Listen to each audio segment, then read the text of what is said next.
살면서 가장 중요하고 가장 기본이 되며 가장 먼저 챙겨야 하는 보험, 돈이 없더라도 최대한 끝까지 유지해야 하는 보험이 뭘까요? 저는 실손보험이라고 생각합니다. 여러분도 그렇게 생각하셨죠? 병원에 가면 발생하는 진료비, 검사비, 수술비, 약값 등 실제로 발생한 병원비를 일부 자기부담금을 빼고 모두 보상해 주니까요. 그런데 여러분, 이것 꼭 주목하셔야 됩니다. 바로 실손보험의 혜택이 대폭 줄어들 전망이에요. 정부가 발표한 개혁안에 따르면 여러 변화가 예상이 되는데 환자 부담이 늘어나서 의료계와 소비자 모두 반발이 큰 상황입니다. 아마 많은 분들이 그럼 나는 어떻게 해야 되지? 실비를 지금 바꿔야 되나? 이런 고민하시는 분들 많을 텐데요. 오늘 영상 하나면 그 고민 해결할 수 있으니까요. 다른 거 안 보셔도 됩니다. 영상 저장해 두었다가 보시고 명확한 대비책까지 제시해 드리겠습니다. 영상 시작 전 구독과 좋아요 한 번씩 부탁드려요. 우선 개혁이 왜 필요하게 되었는지 배경을 설명해 드릴게요. 우리가 받는 치료는 급여와 비급여로 나뉘는데요. 급여는 건강보험이 적용되는 기본적이고 필수적인 치료고, 비급여는 건강보험이 적용되지 않는 선택적인 치료입니다. 주로 최신 기술을 사용하는 비싼 치료들이 비급여에 포함되죠. 그런데 그동안 비급여 치료로 인해 실손 손해율이 컸어요. 3세대부터는 주사제, 도수치료, MRI를 3대 비급여로 빼서 더 높은 자기부담금을 적용하고 4세대부터는 비급여 자기부담금을 30%로 늘리는 것처럼 손해를 줄이고자 했지만 2022년에도 손해율이 130%를 넘었다고 하죠. 게다가 현재 가입자 중 65%는 보험금을 한 푼도 받지 않았는데 상위 9%는 지급 보험금의 약 80%나 수령하면서 공정성에 대한 문제도 제기됐습니다. 일부가 비급여 치료로 의료 쇼핑을 하는 게 아니냐는 지적이었죠. 이런 문제들을 해결해서 모든 사람이 기본적인 의료비를 보장받고 중증 환자 중심의 적절한 보상을 하자는 목표로 개혁이 추진되고 있는 거예요. 그럼 개혁 방향은 어떻게 될까요? 5세대부터는 일반 질환자와 중증 질환자의 보장 방식이 달라집니다. 중증 질환자란 암, 뇌혈관 질환 등 국민건강보험법상 산정 특례 등록자를 말해요. 이 경우엔 4세대와 동일하게 자기부담률 20%가 적용되지만 일반 질환자는 건강보험의 본인 부담률 기준을 가져옵니다. 보시면 둘 중 큰 것을 부담해야 한다고 나와 있죠. 임신과 출산 관련 치료는 새롭게 보장이 추가되고요. 중요한 건 급여보다는 비급여에 대한 변화입니다. 쉽게 말해서 심각한 경우에만 충분히 보장하겠다고 이해하시면 되는데요. 비급여도 비중증과 중증을 구분해 보상 한도와 자기 부담금이 달라져요. 중증 비급여는 4세대 보장 수준을 유지하되 비중증, 즉 비교적 심각하지 않은 비급여는 보장 한도를 기존 5천만 원에서 1천만 원으로 대폭 축소하고 자기 부담률을 기존 30%에서 50%로 확대합니다. 여기에 보험금 지급 분쟁이 자주 발생하는 주요 10대 비급여는 금융감독원 분쟁 조정 기준을 새로 도입한다고 해요. 즉, 과도하게 남용하지 않도록 엄격하게 관리하겠다는 겁니다. 주요 비급여 항목은 지속적으로 업데이트될 계획이고요. 다음으로 더 중요한, 특히 논란인 내용이 나옵니다.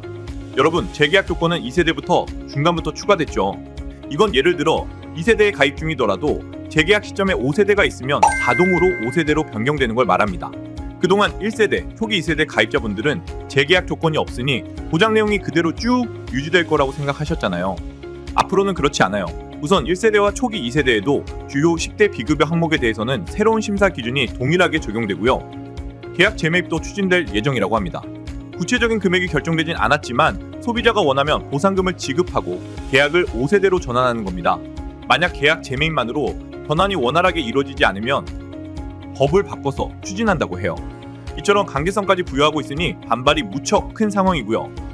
과연 개인과 보험사 간의 사적 계약을 어떻게 통제하는 것이 가능한 것일까 싶습니다. 핵심을 정리하자면 5세대에선 중증이냐 그렇지 않느냐에 따라 보장 방식이 달라지고 비중증 비급여 치료는 보장 한도가 5천만 원에서 1천만 원으로 줄어들며 자기 부담률은 50%로 인상됩니다.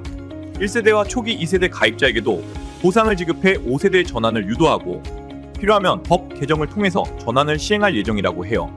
참고로 1세대에선 급여 비급여 상관없이 의료비가 100% 보장되고 이번 한도는 연간 3천만 원에서 1억까지, 통원 한도는 회당 10만 원에서 100만 원까지였죠. 4세대에선 급여 80%, 비급여 70% 보장되고 이번 한도는 각각 연간 5천만 원, 통원 한도는 각각 회당 20만 원이고요. 5세대로 가면 혜택이 크게 줄기 때문에 대비 전략까지 마지막에 말씀드릴게요. 다음으로 정부에서 비급여 관리 개선 방안도 함께 발표했어요. 앞서 과도한 비급여 치료가 실손 손해를 키우는 주요 원인이라고 말씀드렸는데요. 정부는 비급여 치료 증가의 56%가 실손 유인 효과라고 분석했어요. 쉽게 말하면 어차피 실비 처리하면 되니까 사람들이 비급여를 더 많이 찾는다는 거죠. 게다가 비급여는 가격이 천차만별이고 정보가 부족하기 때문에 여러 문제가 있어서 좀 더 체계적으로 관리해야 한다는 결론을 내렸습니다. 그러면 어떤 변화가 생기게 될까요? 첫째는 관리급여 신설입니다. 비급여 치료 중 일부 비중증 비급여를 관리급여로 지정해 가격을 통일하고 환자의 본인 부담률을 90% 이상으로 높이기로 했어요. 예를 들어 10만원 도수치료비 중 원래는 환자가 3만원만 부담했다면 앞으로는 8만원 이상을 내야 하니 차이가 크죠. 아직 어떤 항목이 관리급여로 지정될지 정해지지 않았지만 도수치료나 체외 충격파 치료처럼 남용 우려가 있는 치료들이 유력하게 꼽히고 있어요. 둘째는 병행진료급여 제한입니다.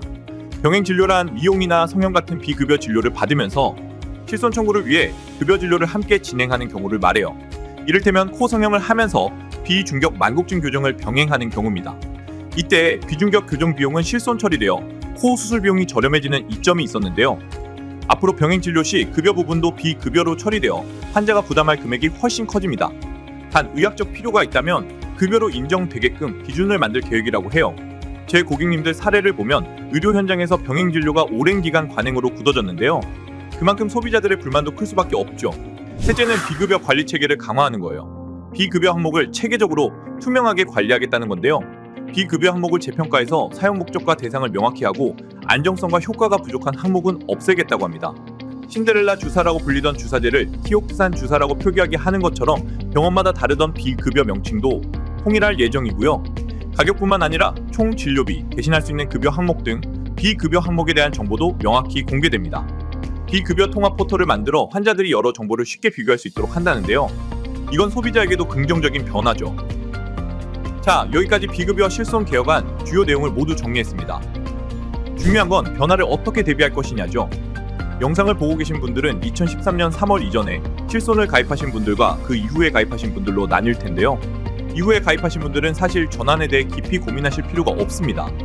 재계약 조건 때문에 시간이 지나면 5세대로 자동 전환될 예정이니까요.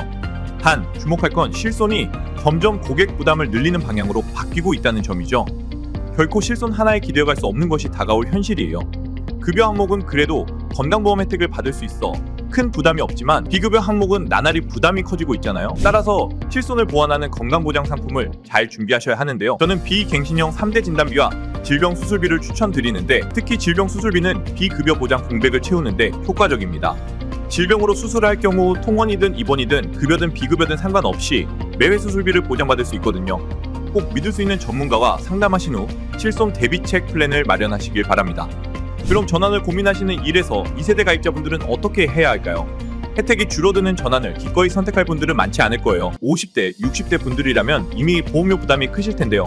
부담되지 않으신다면 1, 2세대를 최대한 오랫동안 유지하는 게 유리하지만 병원 이용이 적고 보험료가 부담된다면 5세대로 전환되기 전 4세대로 전환하는 걸 고려해 보시길 추천드립니다. 당연히 5세대보다는 4세대가 더 낫다고 생각합니다. 언젠가 바꿔야 하는 때는 무조건 올 겁니다. 과거를 돌아보면 실손은 개혁할 때마다 반발이 있었지만 사실 제 고객님들 보면 1, 2세대에서 3세대로 전환하신 분들은 무척 만족하세요. 3세대는 여전히 급여 90%, 비급여 80%를 보장하는 데다가 재계약 주기가 15년이라 20년도에 가입하신 분들은 2, 3세대 실비를 35년도까지 조건 변화 없이 안정적으로 가져갈 수 있거든요. 물론 1, 2세대보다 3대 비급여 특약이 생기긴 했지만 보험료는 4세대와 큰 차이가 없을 정도로 저렴해졌습니다.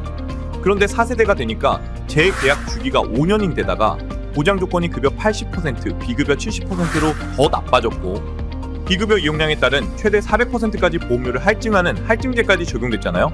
그런데 한도 자체를 1천만 원의 자기 부담금을 50%까지 늘린다면 4세대 실손보험으로 미리 바꾼 게 다행이다 라는 생각이 분명 드시리라 생각합니다. 본 광고는 광고 심의 기준을 준수하였으며 유효기간은 심의일로부터 1년입니다. 저도 1세대 실손보험 가입자이고 저희 어머니도 아직 1세대 실손보험 가입자입니다. 그리고 수많은 1, 2세대 실손보험을 가지고 있는 제 구독자 고객님들이 많습니다. 그렇기 때문에 저 또한 주의 깊게 동향을 살펴보고 있어요. 사적 계약을 국가가 개입하는 것이 맞냐는 불만이 분명 나올 수 있는 부분이지만 제가 해야 할 것은 단순히 불만 표출이 아니라 어떻게 대응하느냐라고 생각합니다. 정부가 근본적인 개혁이 필요하다고 칼을 빼들었는데 마냥 저항하거나 무시할 수는 없겠죠. 오늘 영상을 바탕으로 실손보험의 개혁에 대해 대비 완벽하게 하시기 바랍니다. 머리가 아프시죠? 실손보험 전환에 관한 상담이 필요하시면 보험사관학교 카카오톡 채널이나 제 번호로 연락을 주세요. EBS 라디오에서 보험 전문가로 상담한 경험을 바탕으로 많은 분들 도와드리고 있으니까요. 언제든지 편하게 연락 주시면 좋겠습니다. 시청해주셔서 감사드리고 다음에 더 좋은 영상으로 찾아뵙겠습니다.